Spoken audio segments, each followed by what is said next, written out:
সংসদে আইন করো, আন্দোলন বন্ধ করা যাবে না, ভয় দেখিয়ে আন্দোলন বন্ধ করা যাবে না, বন্ধ করা যাবে না, ভয় দেখিয়ে আন্দোলন। সবাই হাতে হাতে হবে। আপনারা জানেন 1 জুলাই থেকে ছাত্ররা হচ্ছে একটা নৈতিক দাবি নিয়ে মাঠে আছে। আমরা এখন এক দফা এক দাবি নিয়ে মাঠে আছি।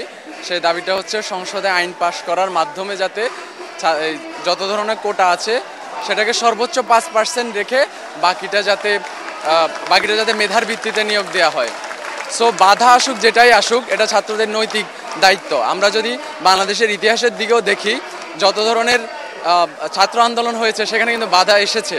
আমাদের যে স্বাধীনতার ইতিহাস, সেখানে কিন্তু আমাদের ছাত্রদের পিছিয়ে যেতে দেখি নাই।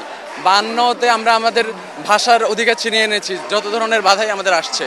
সো ছাত্ররা সবসময় এই নৈতিক অবস্থানটা ধরে রেখেছে এবং ধরে রাখবে আশা করি। আদালত স্থিতাদেশ দিয়েছে, কিন্তু আমাদের যে এক দফা এক দাবি আছে, এটা হলো যে সকল গ্রেডে বৈষম্যমূলক কোটার যৌক্তিক সংস্কার, সেটা হবে সর্বোচ্চ 5%। আমাদের তো এখন দাবি আদালতের কাছে না, আমাদের দাবি হলো সংসদে আইন পাশ করে আমাদের যৌক্তিক দাবিটা মেনে নেওয়া। সেজন্য আমরা রাজপথে থাকবো যতদিন পর্যন্ত আমাদের দাবি আদায় না হবে, ইনশাল্লাহ।